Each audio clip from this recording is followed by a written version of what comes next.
Hello everyone, అందరికీ నమస్తే అండి. Welcome to my channel Deepti foods. ఈరోజు సండే కదండి, అందరికీ happy Sunday. Sunday special Hyderabadi chicken curry అండి. ఎలా వచ్చిందో ఏంటో మా పాప టేస్ట్ చేసి చెప్తుందండి. సండే రోజు మా పాప చికెన్ కర్రీ అంటే చాలా ఇష్టం కదండి. మా పాప ఎలా తింటుందో చూడండి friends.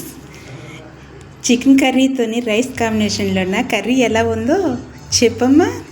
Hyderabadi chicken curry try చేశాను, టేస్ట్ ఎలా ఉందో చెప్తావని చూస్తున్నాను.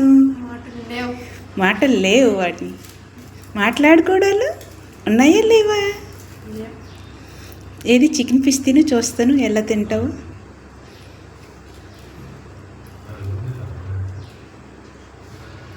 మెత్తగా ఉడికిందా? సాఫ్ట్గా అయ్యింది. నచ్చిందా ఈ స్టైల్? హైదరాబాదీ స్టైల్ అండి, అది కూడా రెస్టారెంట్ స్టైలు. ఎలా వచ్చిందో మాకు రివ్యూ మా పాప ఇచ్చేసింది. చాలా చాలా బాగా వచ్చిందంట. Thank you. Hyderabadi chicken curry recipe full video long వీడియోలో పెట్టానండి, ఒకసారి చెక్ చేయండి. నచ్చితే లైక్ చేసి సబ్స్క్రైబ్ చేసుకోండి ఫ్రెండ్స్.